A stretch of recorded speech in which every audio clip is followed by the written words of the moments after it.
Hello everybody. आज हम भक्ति काल के BHD 2 का जो हमने लास्ट टाइम 5 से 6 चैप्टर्स हमने पढ़ लिए थे, रहीम और बिहारी के बारे में मैंने आपको इंट्रोडक्शन उस चैप्टर का पढ़ाया था। हर चैप्टर का मैंने इंट्रो ज़रूर से ज़रूर पढ़ाने की कोशिश की है जो आपको उस लेखक के बारे में समझ में आ जाए।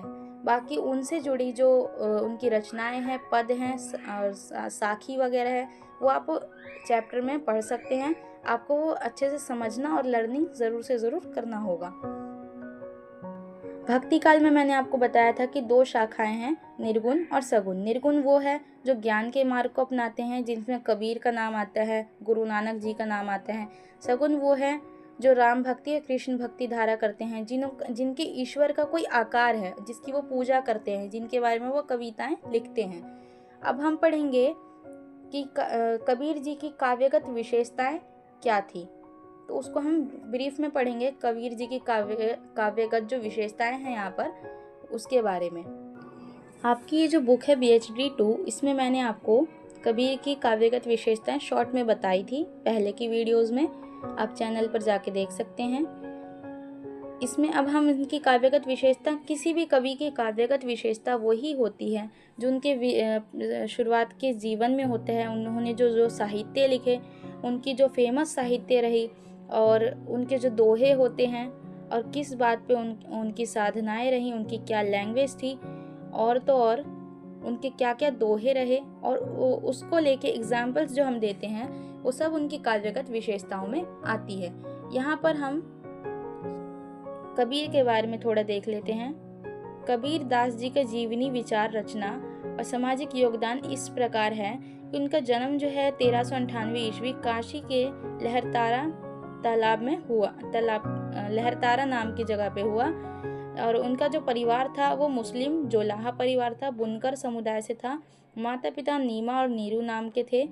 वो एक ऐसे ही थे। इनकी जो असली माँ जो थी वो एक विधवा औरत थी, जिन्हें पुत्र की प्राप्ति हुई, और लोक लाज की डर से उन्होंने इन्हें तालाब के किनारे छोड़ दिया था, कबीर को। उसके बाद नीमा और नीरू नामक एक दंपत्ति ने इनकी परवरिश की।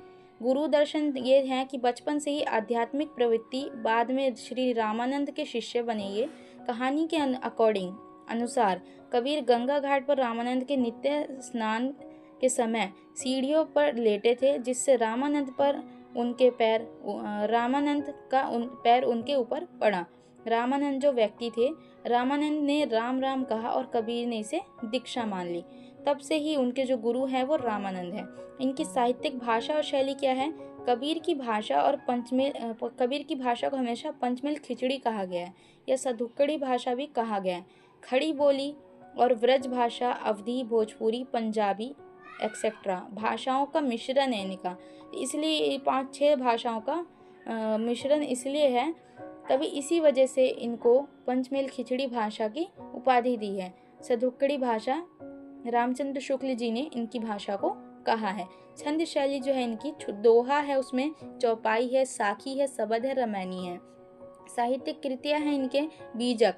इनके जितने भी जो उपदेश रहे कबीर जी के, वो सब बीजक में समाहित हैं, जिसमें सबद, रामायणी और साखी शामिल है। इनके प्रसिद्ध दोहे जो हैं, वो वैसे तो बहुत सारे दोहे हैं, लेकिन मेन जो अगर एग्जाम्पल के लिए कहूँ तो उदाहरण के लिए वो 2 दोहे ये हैं कि बुरा जो देखन मैं चला, बुरा न मिलिया कोई।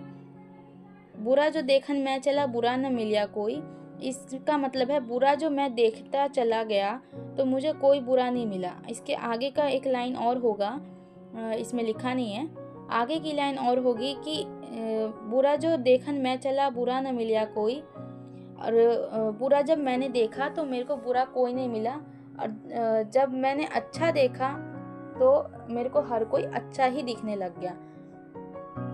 बुरा जब मैंने देखा तो मेरे को खुद के ही अंदर बुराई नजर आई, और जब मैंने अच्छा देखा तो मेरे को हर कोई अच्छा दिखने लगा, हर व्यक्ति मेरे को अच्छा लगने लगा।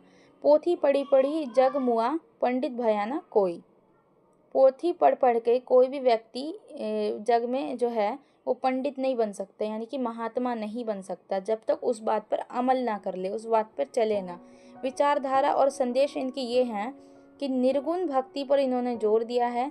एक निर्गुण निराकार ईश्वर जो सभी में विद्यमान है, जो सबके अंदर है। धर्म विरोधी प्रवृत्ति इनकी है, यही इनकी विशेषता है कविताओं की, कि इन्होंने जो भी अपने उपदेश दिए, दोहे लिखे या कहे, वो सब धर्म पे और इन सब जातिवाद पे, सब पे एक तरह से विरोध करते हुए इन्होंने कहा। बहुत ही प्रेम से नहीं कहा इन्होंने, हर बात पे विरोध भाषा का प्रयोग किया। धार्मिक कुप्रथा के बारे में, मूर्ति पूजा के बारे में, जाति व्यवस्था, दोनों धर्मों के कट्टर पंथ का विरोध किया, हिंदू मुस्लिम और हर धर्म का। आत्मनिरीक्षण यानी सच्चा ज्ञान जो है वो इंसान के भीतर होता है, इंसान के खुद के अंदर होता है, आत्मा में होता है। सादगी और करुणा की इन्होंने बात कही है, साधारण जीवन की बात कही है, प्रेम से रहो, सच बोलो, सहानुभूति रखो। सहानुभूति यानी कि एक दूसरे के प्रति प्यार रखो, प्रेम की भाषा रखो। सहानुभूति को उन्होंने सर्वोपरि माना है, सबसे ऊपर माना है।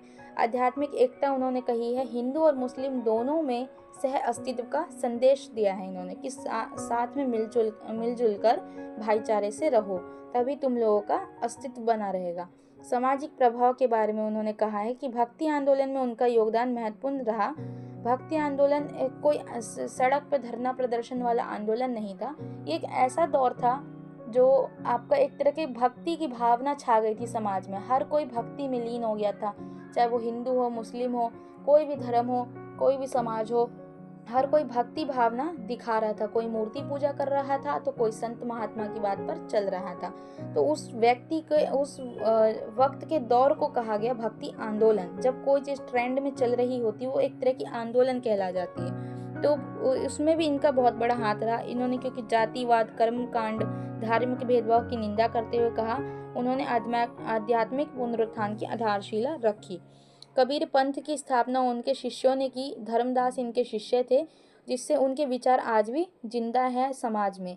अब उनकी डेथ कब हुई? मृत्यु लगभग 1500 के सेंचुरी में हुई, शताब्दी में, ईस्वी में, मगहर नाम के जगह पर उत्तर प्रदेश में।